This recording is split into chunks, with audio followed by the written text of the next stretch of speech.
Monsieur le Président, je viens au cas du capitaine Marcel Guilavogui.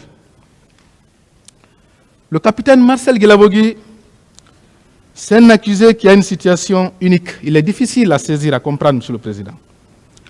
D'abord, il a appartenu à un cercle d'accusés dans lequel les accusés se protégeaient avec le capitaine Moussa Dadis Camara, avec le colonel Moussa Tiegro Camara et autres. Au point que le colonel Moussa Tiegro Camara est allé jusqu'à nier avoir vu Marcel à la clinique avec les grenades, alors qu'il les avait sortis contre lui. Il est allé jusqu'à nier l'avoir vu au stade. Il a fallu des questions et des questions pour qu'il dise « J'ai vu quelqu'un qui ressemble à Marcel ». Parce que dans ce cercle-là, il se protégeait. Ensuite, avec le capitaine Moussa Dadis Camara, toutes les questions lui ont été posées pour savoir est-ce qu'il avait appris ou non que Marcel aussi s'était rendu au stade, parce qu'il avait ordonné l'arrestation du commandant Toumba, parce qu'il avait appris que ce dernier s'était rendu au stade. Tout a été fait. Et Marcel, est-ce que vous n'avez pas appris qu'il s'était rendu au stade? Tout a été fait. On n'a jamais obtenu une bonne réponse de sa part. Il appartenait à ce cercle-là, dans lequel il se protégeait. Ensuite, il a quitté ce cercle. Il est allé dans le cercle du commandant Toumba, qui est aussi avec les capitaines Cécile Raphaël, capitaine Paul Mansa Guilavogui. Il est venu là-bas. Et lorsqu'il est venu là-bas, Monsieur le Président, qu'est-ce qu'il a fait? Il a fait un revirement à 180 degrés. Je vais dire la vérité. Donnez-moi l'occasion de revenir à la barre. Il vient à la barre avec un document. Quelle est sa nouvelle mission? La défense d'un autre accusé, le commandant Toumba. Pour dire quoi? J'avais été au stade. Alors qu'auparavant, il avait déclaré qu'il avait la langue coupée. Il était dans son bureau parce que sa langue était coupée. Il revient pour la deuxième fois avec des histoires qui donnent à dormir debout, qu'il avait sorti les grenades pour arrêter le commandant, le colonel Moussa Tiegro Camara. Pour l'arrêter, Monsieur le Président. C'est un accusé qui est difficile à comprendre, Monsieur le Président. Mais il y a une évidence dans ce dossier en ce qui le concerne. Dans toute chose, il y a le sommet. Il y a le sommet. Parmi toutes les personnes qui ont commis les exactions le 28 septembre 2009, le haut niveau, c'est le capitaine Marcel Guilavogui, Monsieur le Président. Si au stade, à un moment donné, le colonel Moussa Tiegro Camara, le commandant Toumba Diakité, ayant vu la proportion inquiétante prise par le massacre, s'était ressaisi, pour lui, non, ce n'est pas ça. Les ordres que j'ai reçus par le président, je dois les exécuter, vaille que vaille. Le capitaine Marcel a frappé tous les leaders, Monsieur le Président. Il a exercé les violences les plus atroces. Le capitaine Marcel, il a poursuivi les leaders jusqu'à la clinique. Monsieur le Président, regardez la personnalité, la mentalité d'un accusé qui sort les grenades contre une clinique. Même en pleine guerre civile, les hôpitaux sont protégés. Notre pays n'était pas en guerre. Il a sorti les grenades, Monsieur le Président, contre une clinique. Il a poursuivi, Monsieur le Président, le commandant Toumba jusqu'au haut commandement. C'est là-bas qu'il est allé retirer le doyen, Feu Jean-Marie Doré, pour lui asséner les coups, avec les paroles que nous, on ne peut pas dire ici, Monsieur le Président. S'il a pu faire ça à l'hôpital, au vu aussi de tout le monde, il a pu faire ça au haut commandement, Monsieur le Président. Imaginez ce que le capitaine Marcel a pu faire avec les femmes séquestrées, où personne ne pouvait voir ce qui se passait. Avec les jeunes séquestrés, Monsieur le Président. Les éléments du dossier, d'ailleurs les témoignages, ça a été lu ici, qui indique clairement que c'est lui qui est venu avec les hommes qui ont détruit la pharmacie de l'hôpital d'Onka, c'est lui. C'est lui également qui est venu avec les militaires pour enlever les femmes violées qui étaient couchées à l'hôpital d'Onka. Dans les morgues, c'est aussi lui, Monsieur le Président. Quand vous faites une lecture attentive de la description qui a été faite par Human Rights Watch sur les fosses communes, que ce soit à Koza, à Afia ou à Yimbaya, Monsieur le Président, comment les militaires creusaient les fosses là, les nuits, les mouvements avec les véhicules, avec le rôle pionnier joué par Marcel, Monsieur le Président, vous allez vous rendre compte, et ça c'est une évidence. Même dans ça, là, la disparition des corps, les fosses communes, le capitaine Marcel a joué un rôle clé. Il a joué un rôle clé. Dans ces dossiers-là, on parle de personnes égorgées, Monsieur le Président. Le capitaine Marcel, il est la clé de voûte de ça. C'est lui. Pour preuve, lorsqu'ils étaient en train de torturer le doyen Jean-Marie, l'un de ses soldats a dit au capitaine Marcel, je lui loge 2 balles dans la tête. Le capitaine Marcel a dit non. Il sera déposé au camp Koundara pour être égorgé. Ça ne peut pas être le hasard. Il sera déposé au camp Koundara pour être égorgé. Ça veut dire 2 choses. Tout d'abord, ça veut dire qu'il est impliqué dans les séquestrations qui ont eu lieu au camp Koundara. S'il dit qu'il sera déposé, c'est que ça veut dire que les autres qui ont été déposés aussi, c'est sur ces ordres, c'est sur ces actions, Monsieur le Président. La deuxième chose, s'il dit qu'il sera égorgé, c'est parce qu'il l'a fait.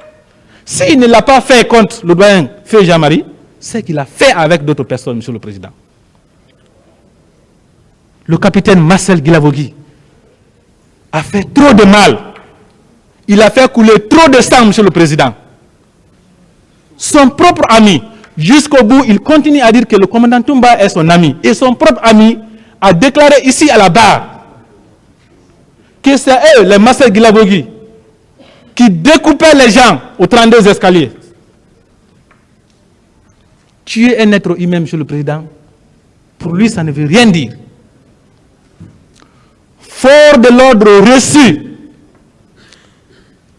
de la part du président Dadis, Monsieur le Président, il a commis les exactions les plus horribles. Le capitaine Marcel Guilavogui mérite d'avoir la réponse de votre tribunal à la hauteur de sa forfaiture, Monsieur le Président. Il y a crime contre l'humanité commis par lui. Mieux que ça, même les responsabilités de commandement des chefs militaires. Le capitaine Marcel, il était le commandant adjoint, il l'a dit lui-même, dans son audition devant le pôle des juges d'instruction, il était le commandant adjoint, Monsieur le Président, de la garde présidentielle. C'est-à-dire, après Toumba, c'est lui, il était chef. Et c'est avec ça qu'il est venu au stade, et c'est devant lui. Donc, il doit aussi être retenu, responsable, pour responsabilité de commandement de chef militaire. Monsieur le Président, il ne faut surtout pas oublier un élément. Dans le massacre du 28 septembre, son ami a déclaré que le matin, il a dissuadé quand il avait pris la troupe. La troupe, Monsieur le Président, la troupe. Le commandant Marcel ne mérite aucune clémence de votre tribunal, Monsieur le Président. Il doit servir d'exemple. Monsieur le Président, après le capitaine Marcel Guilavogui, je voudrais venir au colonel Abdoulaye Chérif Diaby.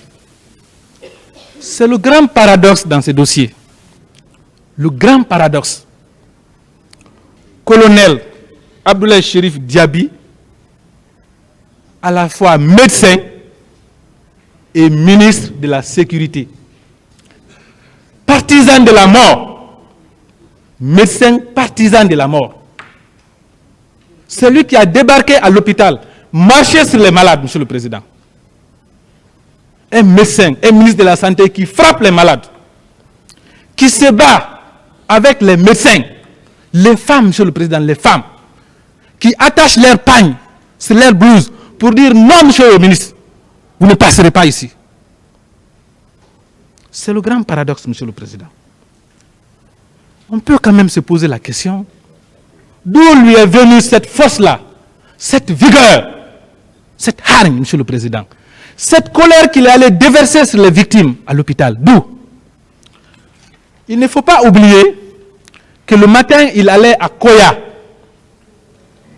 Quand il a été informé, il est repassé par le camp Alpha Yaya Diallo, Monsieur le Président. Et c'est constant dans ces dossiers-là. Tous ceux qui ont rencontré le président Moussa Dadis Camara ont dit que le 28 septembre 2009, il était agité et en colère, Monsieur le Président, qu'il avait une colère inextinguible. En passant par le camp Alpha Yaya Diallo, il ne faut pas douter. Avant de venir à l'hôpital, il a rencontré son président, Monsieur le Président. Cette colère-là, il l'a vue avec son président. Il l'a adoptée. Il l'a épousée, Monsieur le Président. Sinon, à l'hôpital lui-même, il allait avoir peur. Si je me comporte ainsi, que dira mon président? Qu'est-ce que le président va faire? C'est parce qu'il a vu ça avec son président, Monsieur le Président. Ça ne peut pas être le hasard, Monsieur le Président. Et c'est lui, les éléments du dossier d'ailleurs l'indiquent. Le rapport de la Commission internationale d'enquête est très clair. Quand il a empêché aux médecins d'administrer les soins aux malades, c'est lui qui a ordonné la destruction de cette pharmacie. C'est lui. Quand il entend soigner les malades, c'est parce qu'il a les médicaments. C'est lui qui a ordonné. Il a ordonné et Marcel a exécuté, le capitaine Marcel. Monsieur le Président, lorsque cette pharmacie a été détruite, Monsieur le Président, il n'y avait plus de médicaments. Le problème s'est posé. Où trouver les médicaments? Il fallait ouvrir la pharmacie centrale. Et la clé était avec Dr Abdraman qui se trouve à Nongo. La solution c'était quoi? Envoyer un garde rapidement ou demander à Dr Abdraman d'envoyer la clé, il y a urgence. Et s'il estimait être en insécurité, appeler au camp Alpha Yaya Diallo qui est proche de Nongo pour que les militaires partent chercher la clé. Il n'a pas fait ça. Hein. Il a pris son véhicule, il est parti au camp Samori. Il a pris tout son temps. C'est lui-même qui a déclaré ça. Il a pris tout son temps au camp Samori. Il a porté sa tenue. Ensuite, il est allé à Nongo lui-même. Un ministre n'est pas un planton. Il pouvait envoyer quelqu'un d'autre. Il est allé à Nongo. Tout ça, c'est pour perdre le temps. Faire sciemment. Il a pris la clé. Au lieu d'envoyer la clé aussi, il est parti au camp Alpha Yaya Diallo. Il a pris tout son temps. C'est à partir du camp Alpha Yaya Diallo là-bas. Il a demandé à son chauffeur d'accompagner les médecins avec cette clé à la pharmacie centrale, Monsieur le Président. Et d'ailleurs, il ne s'est même pas intéressé pour la suite. Hein. Les médicaments sont arrivés tard. Connaissez les conséquences de ce retard-là? Volontairement orchestré. Les personnes sont mortes par manque de médicaments parce qu'il y avait urgence. C'est parce qu'un ministre est en train de se promener qu'il cherche la clé. Les gens ont eu des handicaps à cause de ce retard, Monsieur le Président. Le cas d'Alseni Camara, par exemple, qui devait être opéré. À cause de ce retard, les médicaments sont arrivés à 19h. Il a été opéré à cause du retard, Monsieur le Président. Lui, c'est la paralysie. La paralysie. Ça, c'est la volonté. Ça a été délibérément orchestré par le colonel Abdoulaye Chérif Diaby, médecin et ministre de la Santé. Monsieur le Président, il est également impliqué dans la disparition des corps. Au camp Samori, c'est lui, le chef d'état-major général des armées, et le colonel Moussa Tebogo Kamara qui sont allés donner les ordres. Et même à l'hôpital d'Onka, vous avez suivi les témoignages ici. Lui-même, il a chassé les gens pour s'éloigner de la morgue, pour pouvoir retirer les corps, Monsieur le Président. Voilà les agissements d'un ministre de la Santé qui n'a jamais été limogé, qui n'a jamais été sanctionné par son président. À cause de sa loyauté, il a été retenu. Parce qu'il a fait la volonté de son chef, Monsieur le Président. Un ministre compétent, même si le président lui disait « fais ça » ou « faites ça », il aurait fait autrement, Monsieur le Président. Il allait désobéir. Machiavel disait au prince, entre le serviteur compétent mais déloyal et le serviteur incompétent mais loyal, choisis-toi le serviteur incompétent mais loyal. Il est resté loyal à son chef. Monsieur le Président, vous allez retenir que le colonel Abdoulaye Chérif Diaby a fait trop de mal aux Guinéens.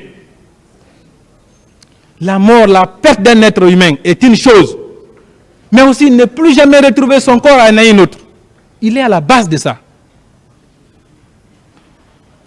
Monsieur le Président, vous allez retenir, je ne veux pas rentrer dans la lecture des dispositions parce que ça a déjà été lu ici, qu'il y a crime contre l'humanité à son encontre. Et si contre toute attente, la qualification n'est pas retenue, Monsieur le Président, retenez que toutes les infractions sur la base desquelles il a été renvoyé sont établies à son encontre.